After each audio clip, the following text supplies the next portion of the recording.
আসসালামু আলাইকুম। আমি মোহাম্মদ নাজমুল হোসেন হৃদয়। আমি সহশিক্ষা.com থেকে।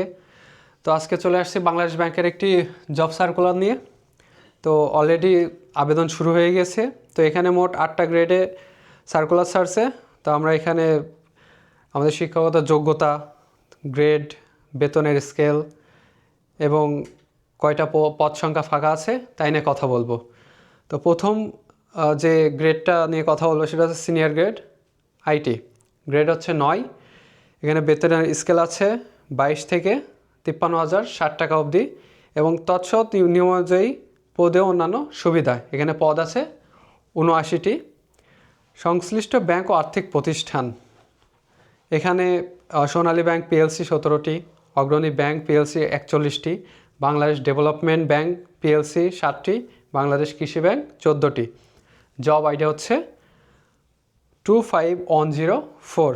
শিক্ষাগত যোগ্যতা এখানে যেটা লাগবে সেটা হচ্ছে স্বীকৃত কোনো বিশ্ববিদ্যালয় থেকে computer science, electric and electronics engineering, computer science and engineering, information and communication technology, information and communication engineering, software engineering, information technology, computer science and engineering, computer science and telecommunication engineering সংশ্লিষ্ট বিষয়ে স্নাতক ও স্নাতকোত্তর সহ 4 বছর মেয়াদী স্নাতক ও স্নাতক সম্মান ডিগ্রি থাকতে হবে।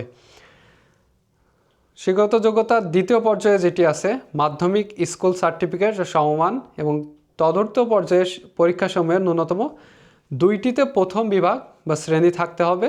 গ্রেডিং পদ্ধতির ফলাফলের ক্ষেত্রে সরকারি নীতিমালা প্রযোজ্য হবে এবং 3 নম্বর পর্যায়ে যেটি আছে সেটি হচ্ছে শিক্ষা জীবনের কোনো পরীক্ষায় 3য় বিভাগ বা শ্রেণী গ্রহণযোগ্য হবে না। অর্থাৎ এই যোগ্যতার নিচে যাদের রেজাল্ট আছে তারা এগুলাই আবেদন করতে পারবে না। দ্বিতীয় যে গ্রেড সেটি হচ্ছে অফিসার আইটি, গ্রেড হচ্ছে 10ম। এখানে বেতনের স্কেলটা হচ্ছে 16,000 থেকে 38,640 টাকা এবং তৎসহ নিয়ম অনুযায়ী পদেও অন্যান্য সুবিধা। এখানে পদ সংখ্যা খালি আছে 70টি। আর্থিক প্রতিষ্ঠান সেটি হচ্ছে সোনালী ব্যাংক পিএলসি 17টি, অগ্রণী ব্যাংক পিএলসি 44টি, প্রবাসী কল্যাণ ব্যাংক 9টি। এর জব আইডি হচ্ছে 25105। এর শিক্ষাগত যোগ্যতার প্রথম পর্যায় এটা সিনিয়র অফিসারের প্রথম পর্যায়ের সাথে সিমিলার এবং দ্বিতীয় পর্যায়ে যে যোগ্যতা লাগবে সেটি হচ্ছে মাধ্যমিক স্কুল সার্টিফিকেট সমমান এবং তদর্থ পর্যায়ের পরীক্ষাসমূহের ন্যূনতম একটিতে প্রথম বিভাগ ও শ্রেণী থাকতে হবে। গ্রেডিং পদ্ধতির ফলাফলের ক্ষেত্রে সরকারি নীতিমালা প্রযোজ্য হবে এবং নম্বর যে যোগ্যতা সেটি হচ্ছে শিক্ষা জীবনে কোনো পরীক্ষায় 3য় বিভাগ অথবা শ্রেণী গ্রহণযোগ্য হবে না। তৃতীয় যে পদের নাম সেটি হচ্ছে অ্যাসিস্ট্যান্ট প্রোগ্রামার বা সহকারী programmer, senior officer assistant programmer, grade হচ্ছে 9ম। এখানে বেতনের স্কেলটা দেখানো হচ্ছে 22,000 থেকে শুরু 53,060 টাকা অবধি। এখানে পদ সংখ্যা ফাঁকা আছে 33টি। যে প্রতিষ্ঠানের সিটগুলো ফাঁকা আছে তা হলো সোনালী ব্যাংক পিএলসি 1টি, রূপালী bank PLC 20টি, Bangladesh Krishi bank 6টি, রাজশাহী কৃষি উন্নয়ন ব্যাংক 2টি, Bangladesh house buildings finance corporation 1টি, ইনভেস্টমেন্ট কর্পোরেশন অফ বাংলাদেশ 2টি, কর্মসংস্থান ব্যাংক 1টি। এটারও জব আইডি সেম 24106। এখানে প্রথম যোগ্যতা বাকি 2টা গ্রেডের সাথে সিমিলার। তৃতীয় এবং চতুর্থ যোগ্যতায় কিছুটা চেঞ্জ আসছে, ডিফারেন্স আসছে। সেটা হচ্ছে মাধ্যমিক স্কুল সার্টিফিকেট সম্ভাবনা অথবা তদন্ত পর্যায়ের পরীক্ষার্থীদের ন্যূনতম 2টিতে প্রথম বিভাগ ও শ্রেণী থাকতে হবে। গ্রেডিং পদ্ধতির ফলাফলের ক্ষেত্রে সরকারি নীতিমালা প্রযোজ্য হবে। নম্বর যে যোগ্যতা দেখিয়েছে সেটা হচ্ছে শিক্ষা জীবনে কোনো পরীক্ষায় 3য় বিভাগ বা শ্রেণী গ্রহণযোগ্য হবে না এবং চতুর্থ আরেকটি যোগ্যতা দেখা হবে সেটি হচ্ছে স্বীকৃত বা নিবন্ধিত কোনো প্রফেশনাল কম্পিউটার সোসাইটির সদস্য বা সহযোগী হতে হবে। তাহলে এই পদে আবেদন করার জন্য আমাদের এক্সট্রা যে যোগ্যতা লাগছে সেটা হচ্ছে কম্পিউটার সোসাইটির একজন সদস্য হতে হবে। চতুর্থ যে পদটি সেটি হচ্ছে assistant engineer IT, senior officer assistant hardware engineer অথবা অ্যাসিস্ট্যান্ট মেইনটেন্যান্স ইঞ্জিনিয়ার অথবা সহকারী মেইনটেন্যান্স ইঞ্জিনিয়ার অথবা সহকারী রক্ষণাবেক্ষণ প্রকৌশলী, গ্রেড হচ্ছে 9ম। এখানে বেতনের স্কেল দেখানো হচ্ছে 22,000 থেকে শুরু করে 53,060 টাকা অবধি। এই গ্রেডে এই পদে আমাদের পদ সংখ্যা ফাঁকা আছে 54টি, যার ভিতরে সোনালী ব্যাংক পিএলসিতে আছে 3টি, রূপালী ব্যাংক পিএলসিতে আছে 15টি, বাংলাদেশ কৃষি ব্যাংকে আছে 6টি, আনসার বিডিবি উন্নয়ন ব্যাংকে আছে 6টি, প্রবাসী কল্যাণ ব্যাংকে আছে 24টি। এর জব আইডি হচ্ছে 25107। এর প্রথম যোগ্যতা সিমিলার আগের মতনই, এবং দ্বিতীয় এবং তৃতীয় পর্যায়ের যে যোগ্যতা চাওয়া হচ্ছে সেটি হচ্ছে মাধ্যমিক ও তৎসম এবং তদন্ত পর্যায়ের পরীক্ষাসমূহ ন্যূনতম 2টিতে প্রথম বিভাগ এবং শ্রেণী থাকতে হবে। গ্রেডিং পদ্ধতির ফলাফলের ক্ষেত্রে সরকারি নীতিমালা প্রযোজ্য, এবং শিক্ষা জীবনের কোনো পরীক্ষায় তৃতীয় বিভাগ বা সেটা গ্রহণযোগ্য হবে না। আমাদের পঞ্চম যে পদটা সেটি হচ্ছে অ্যাসিস্ট্যান্ট ডাটাবেস অ্যাডমিনিস্ট্রেটর।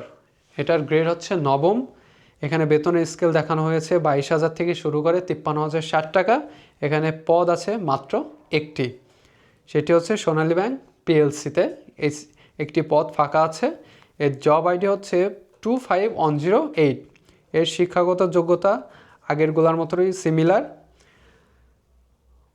ষষ্ঠ যে পদটা ফাঁকা আছে, যে পদের সার্কুলারে আমরা আবেদন করতে পারি, সেটা হচ্ছে senior officer assistant network engineer অথবা অ্যাসিস্ট্যান্ট নেটওয়ার্ক সিস্টেম ইঞ্জিনিয়ার। এখানে গ্রেড হচ্ছে নবম। বেতন স্কেল দেখানো হচ্ছে 22,000 থেকে শুরু করে 53,060 টাকা। এখানে পদ ফাঁকা আছে 21টি, যার ভিতরে রূপালী ব্যাংক পিএলসিতে আছে 20টি এবং রাজশাহী কৃষি উন্নয়ন ব্যাংকে আছে 1টি। এর জব আইটি হচ্ছে 25109। এর যোগ্যতা, শিক্ষাগত যোগ্যতা আগেরগুলোর মতনই সিমিলার। সপ্তম যে পদটি সেটি হচ্ছে চিফ মেইনটেনেন্স ইঞ্জিনিয়ার। গ্রেড হচ্ছে তৃতীয়। এখানে বেতন স্কেল দেখানো হচ্ছে 56,500 থেকে 74,400।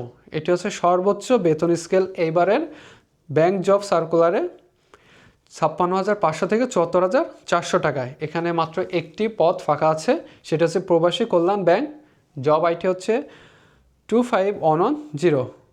এখানে এক্সট্রা একটি যোগ্যতা দেখা হবে, সেটা হচ্ছে নেটওয়ার্কিং বা সার্ভার অ্যাডমিনিস্ট্রেশন বা স্টোরেজ ম্যানেজমেন্টে দক্ষতা থাকতে হবে এবং স্বীকৃত কম্পিউটার সোসাইটির সদস্যপদ থাকতে হবে।